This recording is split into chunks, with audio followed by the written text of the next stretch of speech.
700 and welcome back to the episode of Tales of Faith.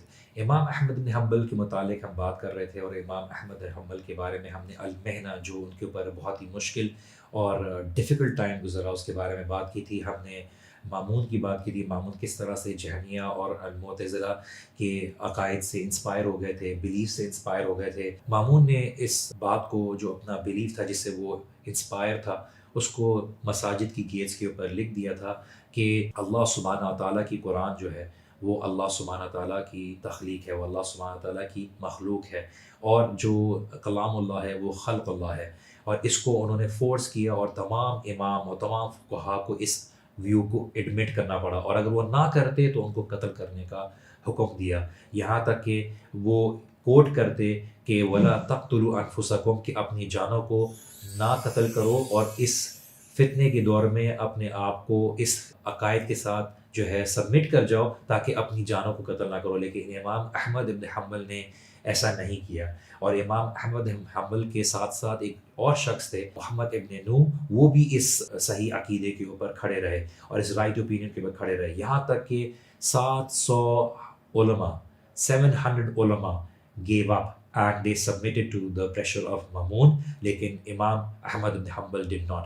امام شافعی اپنے ساتھ جو تھے وہ 2 اسٹوڈنٹس کو لے کے گئے تھے، اور ان میں سے جو تھے ربیع ابن سلیمان تھے. اور جب وہ ایجپٹ پہنچے تو امام شافعی رحمہ اللہ نے ان کو ایک سیلڈ لیٹر دیا، ان کو ایک ایسا خط دیا جو ایجپٹ پہنچتے ہی، اور بولا کہ جاؤ اور عراق جا کر یہ امام احمد بن حنبل کو دے دو. اور یہ بڑی عجیب بات تھی کیونکہ آل دا وے آپ ایجپٹ آئے اور پھر واپس ان کو عراق جانے کا حکم دے رہے ہیں اور بولا ہے کہ اس کو کھولنا نہیں ہے. تو امام احمد بن حنبل کو انہوں نے ملاقات کی، واپس عراق گئے اور وہ فجر کی نماز کے وقت ان سے ملاقات کی. وہ بغداد کی طرف واپس گئے اور ان سے پوچھا کہ یہ آپ کے لیے لیٹر بھجوایا ہے امام شافعی نے. تو امام احمد بن حنبل نے پوچھا کہ کیا آپ نے اس کو کھولا ہے، کیا اس کو ریڈ کیا ہے؟ تو انہوں نے بولا کہ نہیں، میں نے نہیں ریڈ کیا، بیکاز اس کو سیل کیا ہوا تھا آپ کے لیے.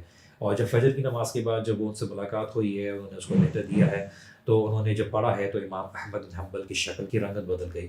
یعنی امام احمد بن حنبل نے رونا شروع کر دیا، اور وہ اتنا رونے لگے کہ ان کے رونے کی آواز آنے لگی، اور انہوں نے اپنے سینے کے اوپر ہاتھ رکھا اور انہوں نے پوچھا جو ان کے ساتھ جو ربیع ابن سلیمان تھے لیٹر دینے کے لیے گئے تھے، انہوں نے بولا کہ کیا ہوا ہے ابا عبداللہ، کیا معاملہ ہوا ہے کہ آپ اتنا رو رہے ہیں، اس لیٹر میں کیا چیز لکھی ہوئی ہے؟ کیا آپ نے کبھی سوچا کہ دنیا میں سب سے بیسٹ جاب کون سی ہے؟ جی ہاں، یہ وہی جاب ہے جو ہمارے انبیاء کی ہوا کرتی تھی، یعنی کہ لوگوں کو اندھیروں سے نکال کر نور کے راستے پر لے جانا. الحمدللہ آج ہم بہت فخر سے یہ بات کہہ سکتے ہیں کہ یوتھ کلب اسی کام کو سر انجام دے رہا ہے. نوجوان نسلوں کو تاریکیوں سے نکال کر اس سیدھے راہ پر لے کے جانا جہاں پہ وہ اپنے دین کو صحیح طریقے سے فالو کر سکیں. میں 3 دن میں یہاں پہ اتنا رویا ہوں کہ جو سکون یہاں کے 3 دن میں ملا ہے وہ پچھلے 10-12 سالوں میں بھی نہیں آیا. بہت سارے یونیورسٹیز میں، اسکولز میں، کالجز میں جا کر آج کی نوجوان نسل کو اپنے رب سے جوڑنا. اگر آپ ایک سٹیپ لیں گے اللہ سبحانہ تعالیٰ کی طرف سے 10 سٹیپس ہوں گے. آپ چل کر جائیں گے، اللہ تعالیٰ کی طرف دوڑ کر آئیں گے. الحمدللہ اب تو انٹرنیشنلی بھی ہمارا کام پہنچ چکا ہے. ویسے تو اللہ کے نبی صلی اللہ علیہ وسلم سارا سال ہی صدقہ اور خیرات کرنے کی طرف تلقین کرتے تھے، لیکن رمضان کے مہینے میں آپ تیز ہوا کے جھونکے کی طرح مال خرچ کرتے. اللہ تعالیٰ نے جب قرآن میں یہ بات فرمائی تھی کہ ایک انسان کی زندگی بچانا پوری انسانیت بچانے کے برابر ہے، تو ہمارے علماء اس کے بارے میں بیان کرتے ہیں کہ ایک انسان کا ایمان بچانا یہ اس سے بھی بڑی بات ہے. یوتھ کلب اگر نہ مجھے اس دن ملتا تو سوسائڈ میں کر چکا تھا. میرے لیے بس وہ 10 سیکنڈ کی میرا ڈیسیژن تھا. Youth club it's not less than a miracle to me. یاد رہے کہ یوتھ کلب ایک ناٹ فار پروفٹ ادارہ ہے جو کہ آپ کے صدقات اور زکوٰۃ کو بہت ہی حساس اور محتاط طریقے سے دین کی دعوت اور دیگر فلاحی کاموں میں استعمال کرتا ہے. اور آج الحمدللہ ہم اولڈ ہوم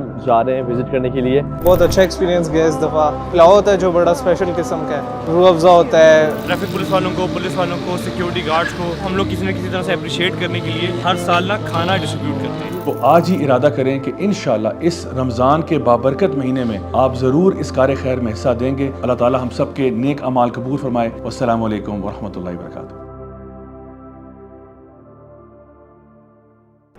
تو امام احمد بن حنبل نے بتایا کہ امام شافعی رحمہ اللہ نے خواب دیکھا ہے.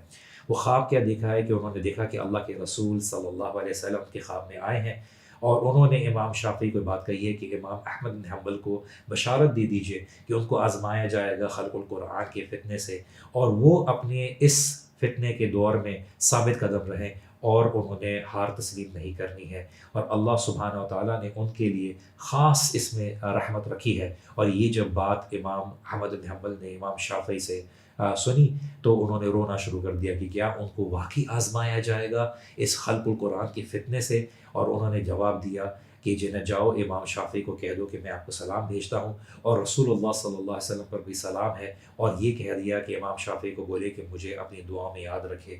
تو جب امام احمد بن حنبل کو گارڈز پکڑنے کے لیے آئے تو انہوں نے پوچھا کہ کیا اوپینین ہے آپ کا جو مامون کہتے ہیں، تو امام احمد بن حنبل رحمہ اللہ نے کلیئرلی کہہ دیا کہ قرآن اللہ سبحانہ و تعالیٰ کا خلق نہیں ہے، اللہ سبحانہ و تعالیٰ کا کلام ہے۔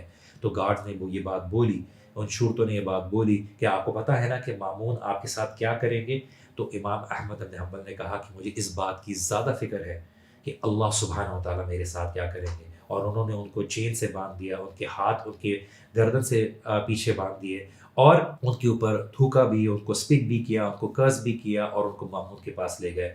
اور انہوں نے دیکھا کہ وہ سمجھ رہے تھے امام احمد بن حنبل کہ شاید میں اکیلا ہوں اس پورے معاملے میں، لیکن راستے میں انہوں نے دیکھا کہ محمد ابن نوح جو دوسرے عالم تھے وہ بھی ان کو بھی پکڑ کے لے جایا جا رہا تھا، لیکن انفارچونیٹلی محمد ابن نوح جو تھے وہ راستے میں ان کا انتقال ہو گیا جب ان کو مامون کے پاس لے جایا جا رہا تھا، اور Imam Ahmad bin Hanbal was left alone in all of this۔ اور لوگوں نے ان کو کنسول کیا راستے میں کہ آپ فکر نہ کریں، آپ جو ہے حق پر ہے، اور ایک بدو تھا جس نے ایڈوائز کی کہ امام احمد بن حنبل کو کہ آپ صبر کا مظاہرہ کریں، آپ حق پر ہیں، اور ایونچولی آپ نے مرنا ہے تو آپ حق پر رہ کر مریں۔ اور امام احمد بن حنبل کو ایڈوائز کرنے کا معاملہ یہ تھا because personalities who are looked upon, who are followed, who are considered as leaders of the ummah, their standing upon haq allows other people to be able to stand upon haq۔ ان کو courage ملتی ہے، ان کو ہمت ملتی ہے۔ تو جب امام احمد بن حنبل نے یہ بات سنی تو ان کے اندر اور سیٹ پاسنس آ گئی، ان کے اندر اور پختگی آ گئی، اور وہ جب انٹرنس کی طرف گئے تو غاز نے کو بولا کہ او امام، مامون جو ہے انہوں نے قسم کھائی ہے کہ اگر وہ آپ سے پوچھیں گے اور آپ نے اگر ان کے عقیدے کے برخلاف اگر عقیدے کا مظاہرہ کیا تو انہوں نے قسم کھائی ہوئی ہے کہ وہ تلوار سے آپ کو مار دیں گے، اور ان کے اوپینین سے اگری کر لینا۔ امام احمد بن حنبل نے اس موقع پر دعا کی ہے کہ یا اللہ نہ مامون کا میرے سے سامنا ہو، نہ میرا سامنا مامون سے ہو۔